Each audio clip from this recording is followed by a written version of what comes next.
சின்னஞ்சிறு கூட்டுக்குள்ள சொர்க்கம் இருக்கு. அட சின்ன சின்ன அன்பில் தானே ஜீவன் என்னும் இருக்கு. பட்டாம்பூச்சி கூட்டத்துக்கு பட்டாயதுக்கு. அட பாசம் மட்டும் போதும் கண்ணே, காசு பணம் என்ன. ஹாய் ஃப்ரெண்ட்ஸ், எல்லாருக்கும் வணக்கம். எல்லோரும் எப்படி இருக்கீங்க? ரொம்ப நாளுக்கு அப்புறம் வந்து விளாக். ஸோ புதுசாக பார்க்குறவங்க நம்மளோட சேனலை சப்ஸ்கிரைப் பண்ணிக்கோங்க, சப்போர்ட் பண்ணுங்கள். இன்றைக்கி என்ன விளாக் அப்படின்னு பார்த்தீங்கன்னா பார்த்தாலே தெரிஞ்சிருக்கும். ஸோ நம்மளோட வீட்டில் ஆயுத பூஜை நாங்கள் எப்படி செலிப்ரேஷன் பண்ணோம் அப்படின்ற வீடியோ தான் நம்ம வந்து இப்போ பார்க்க போகிறோம். ஸோ ஆயுத பூஜை முன்னாடி நாளே போய் நாங்கள் பூ பழம் அதெல்லாமே வந்து வாயிலை வாழைக்கந்து அதெல்லாமே நாங்கள் எடுத்துகிட்டு வந்துட்டோம். ஏன்னா அன்றைக்கே போய் எடுத்துகிட்டு வர முடியாது அப்படின்றதுனால ஸோ நாளைக்கு ஆயுத பூஜைனா இன்றைக்கே வந்து எல்லாமே வாங்கிட்டு வந்துட்டோம். ஸோ இது வந்து ஆயுத பூஜை அன்றைக்கி எங்ககிட்ட இருக்கிற அந்த 4 வீலர் வண்டி, அதுக்கப்புறம் வந்து பைக், இது எல்லாமே வாஷ் பண்ணி புட்டெல்லாம் வச்சு எல்லாமே வந்து பசங்க வந்து ரெடி பண்ணிட்டாங்க. போன வருஷம் 2024 நாங்கள் வந்து பழைய வீட்டில் இருந்தோம். இப்போ வந்து புது வீடு வந்து கட்டிகிட்டு இருக்கோம். ஸோ நெக்ஸ்ட் வருஷம் கண்டிப்பாக புது வீட்டில் இருந்து தான் நாங்கள் ஆயுத பூஜை பண்ணணும் அப்படின்னு நான் நினைக்கிறேன்.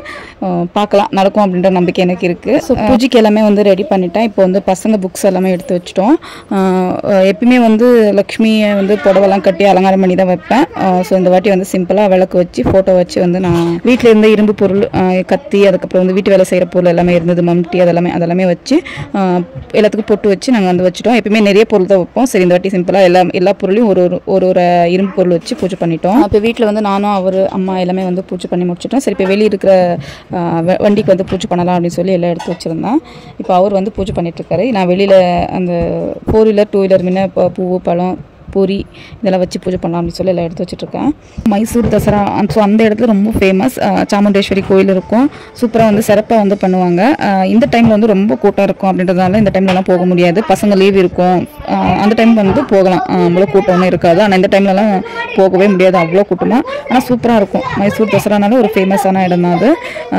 ஸோ இப்போ வந்து வெளியே வண்டி ஆண்டை வந்து பூஜை பண்ணலாம் அப்படின்னு சொல்லி வந்திருந்தோம். நானும் அம்மா பசங்க எல்லாமே வந்து பூஜை போட்டாச்சு. காலையிலே வந்து 11 மணிக்குள்ளே வந்து பூஜை போட்டணும் அப்படின்னு சொன்னாங்க. அதனால பூஜை எல்லாம் பண்ணிட்டு எல்லாமே சாப்பிட்டுக்கலாம் அப்படின்னு சொல்லி இன்னைக்கு என்ன டிஃபன் அப்படின்னு பார்த்தீங்கன்னா இட்லி, வடை, சாம்பார், சட்னி, அதுக்கப்புறம் வந்து வெஜிடபிள் பல்லாவ் இது எல்லாமே செஞ்சிருந்தோம். அதுக்கப்புறம் பாயாசமும் செஞ்சிருந்தோம் ஸ்வீட்டுக்கு. அம்மா பசங்க நாங்கள் எல்லாமே சாப்பிட்டுட்டோம். சாப்பிட்டு அம்மாவுக்கு வந்து ஒரு சாரீ கொடுக்கலாம் அப்படின்னு சொல்லி ஒரு சாரீ கொடுத்து காலைல விழுந்து ஆசீர்வாதம் வாங்கணும். அம்மாவும் சீக்கிரமாக நீங்கள் புது வீட்டுக்கு போய் சிறப்பாக வாழணும் அப்படின்னு சொல்லி ஆசீர்வாதம் பண்ணாங்க. இதில் என்ன அப்படின்னு பார்த்தீங்கன்னா அவர் கீழே விழுந்து இது பண்ண முடியாது, அவர் காலில் கொஞ்சம் அடிபட்டுருந்தால எல்லாமே பசங்க எல்லாமே ரெடியாக இருந்தாங்க.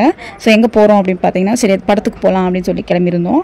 படத்துக்கு போய் அப்படியே கோவிலுக்கு போயிட்டு வரலாம் அப்படின்னு சொல்லி மத்தியானம் 2 மணிக்கெல்லாம் வந்து அங்கே இருக்கணும். ஸோ நாங்கள் வந்து சீக்கிரமாக சாப்பிட்டு அங்கேருந்து வந்து பசங்களுக்கெல்லாம் வந்து செம்ம சந்தோஷம். அங்கேயே வந்து வண்டியிலே பாட்டெல்லாம் போட்டு டான்ஸ் எல்லாம் அடிச்சு செம்ம ஹாப்பி ஆகிட்டாங்க. ஸோ நாங்கள் அங்கேருந்து வந்து கிளம்பி கரெக்டாக வந்து 2 மணிக்கு படம் வந்து ஸ்டார்ட் ஆகிறதுக்கு முன்னாடி வந்து போயிட்டோம். என்ன அப்படி பார்த்தீங்கன்னா தமிழ் மூவிக்கு போகலாம் அப்படின்னு சொல்லிட்டு பிளான். தமிழ் மூவி வந்து இட்லி கடை அந்த தனுஷ் சார் படம் வந்து ரிலீஸ் ஆகிருக்கும் அப்படின்னு சொல்லி போயிருந்தோம். ஆனால் அந்த கேஸுமே அது வரலை. ஸோ கன்னடா மூவி பார்த்துட்டு அங்கேருந்து கிளம்பிட்டு பசங்களாம் பசிக்குதுன்னு சொன்னாங்க. வீட்டில் தான் நாங்கள் எல்லாம் எடுத்துகிட்டு போயிருந்தோம். அதெல்லாம் சாப்பிட்டு அதுக்கப்புறம் அங்கேருந்து வரும்போது கோவில் போகிறோம் அப்படின்னு சொல்லியிருந்தோம் இல்லையா. கோவிலுக்கு போய் முடிச்சுட்டு சாப்பிட்டு நாங்கள் கிளம்பி வரதுக்குள்ளே ஒரு 7 மணி வந்து போல் ஆயிடுச்சு. அங்கேருந்து வந்து கோவிலுக்கு போகணும். செம்ம கூட்டம், அவ்வளோ அழகாக வந்து அம்மனை அலங்கரிச்சிருந்தாங்க. லைட்டிங்ஸாக இருக்கலாம், எல்லாமே சூப்பராக இருந்தது. பிரசாதம் கொடுத்தாங்க, சாமி கும்பிட்டு உடனே வந்து நாங்கள் கிளம்பிட்டோம். இந்த 3 நிமிஷம் வீடியோ இவ்வளோ பொறுமையாக பார்த்ததுக்கு ரொம்ப நன்றி. பிடிச்சிருந்தா லைக் பண்ணுங்கள், ஷேர் பண்ணுங்கள், கமெண்ட் பண்ணுங்கள். தேங்க்யூ ஃபார் வாட்சிங்.